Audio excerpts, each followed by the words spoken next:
Good morning, CLE 10. I hope you guys are doing well. I sent out an assignment yesterday. It's a travel assignment. What I want you guys to do is go ahead and start on that, and that'll be due for next Tuesday. Um, we've left resumes and cover letters behind. Usually, if we were in class, we would spend more time on that, but I'm compressing everything because I know that you have workload in other classes, and I don't think that this is not a regular workload that you probably do have, and we're in kind of different times here. So budgeting and finance is definitely one of my favorite topics to talk about with young people because if you know about this stuff young, you can set yourself out on the right foot in the future. And the travel assignment is just to get your idea around making a budget. And so we took something like traveling to one of your favorite destinations and we made an assignment out of it. Now, that's a luxury item. So, most people are budgeting like your parents for their car insurance, for food, and paying their hydro bill and all that.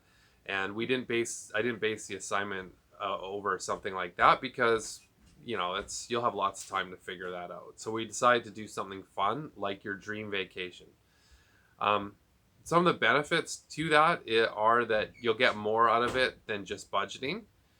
You'll get to maybe learn a little bit more about a place that you'd like to visit maybe in the future. Maybe if you're planning on taking, maybe summer or gap year or something and you want to go travel a bit. And so you can, definitely take ownership of the assignment.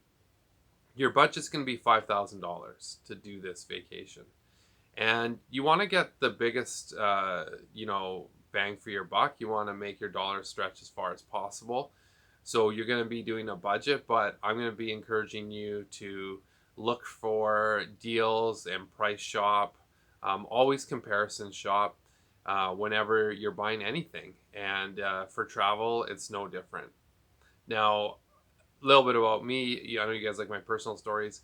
Um, I'm mostly Italian. My mom immigrated from Italy, and they are fantastic at bartering. It's a bit of a lost art, here in Canada. I think people are too shy, but in some cultures, you barter for everything, and for in the Italian culture, especially, it's very true. When I was your guys' age, sometimes I'd be embarrassed because we'd be at Walmart and my mom would barter if she was buying like a sofa or something. And you know what? More times than not, she'd leave with a really good deal. And when you're a teenager, you kind of you get embarrassed about stuff a little easier. But now looking back, like those are really good lessons. Like they were always comparison shopping and always looking to stretch their dollar, and it worked out really well. I remember lots of times like leaving like after you know her her and my dad getting a good deal, and my mom would say she'd say only stupid people pay the full price. So it's things like that kind of stick with you. It's kind of a funny side note, and I don't know if my mom subscribes to my YouTube channel, so we'll see. Maybe I'll have to get her on here. We'll get Nona on here.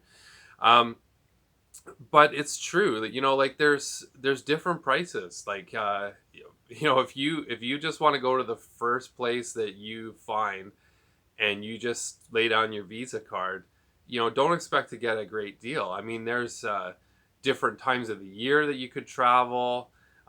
There's like different locations that you can travel. You might want to compare, how much is the Dominican compared to Costa Rica? How much is, going to Argentina compared to going to Colombia? Whatever it is. Panama, maybe that's a popular destination now. Compare South America to Europe. Do you want to go, if you have $5,000 and you want to have fun?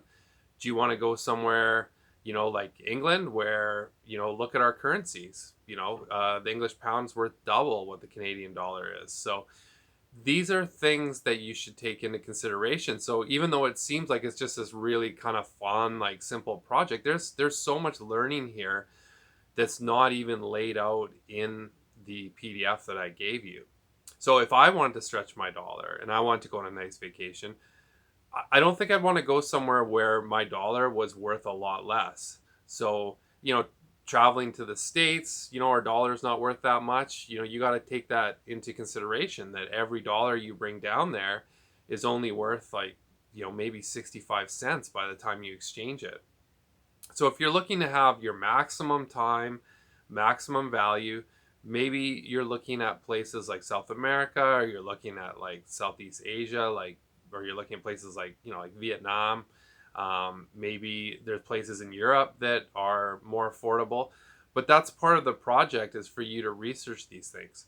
Once you narrow down your location, then there's all kinds of different prices, right? If you want to spend your $5,000 in 4 days, like, it's possible. You could stay in like all 5-star hotels, and you can eat out every meal, or you can look for deals. Like, where the deals are there? Hostels.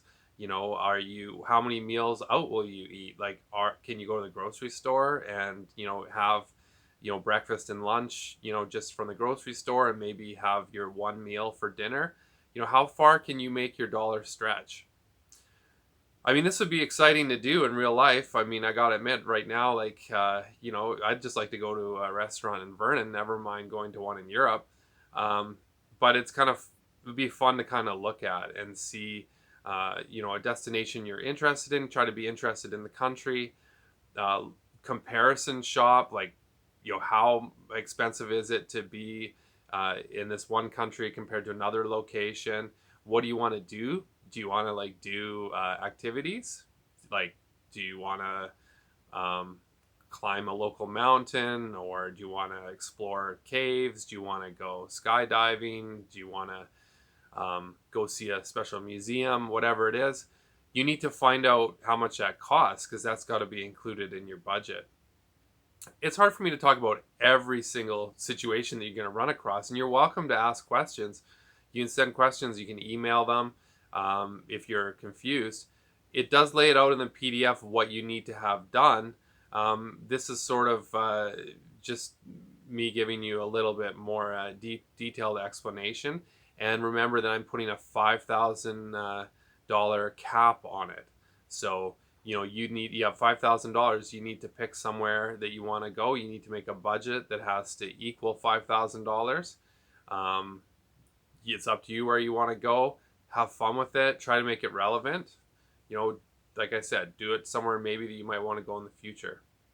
I hope you guys are all doing well. I'm going to drop assignments either on Tuesday or Thursday so that you guys know. I know some of you guys don't check your emails all the time. For the students that are participating, that's great. I mean, I'm not trying to destroy you here with work. I know you've got other stuff going on. But the way you're keeping in touch and just handing in these one assignment a week, that's going to keep your mark up very high. There's no reason in a class like CLE, there's no reason why everybody shouldn't be leaving with at least a B. Just participate. That's just reach out if you haven't. Don't be shy. You got my email. I'll link it maybe in the video if you haven't reached out to me since this COVID, school shutdown has been in effect. Okay, well, that's enough for me today. I'm going to post this right now. And, if you have any questions, email me. Have fun with it. And we'll see you again soon, hopefully.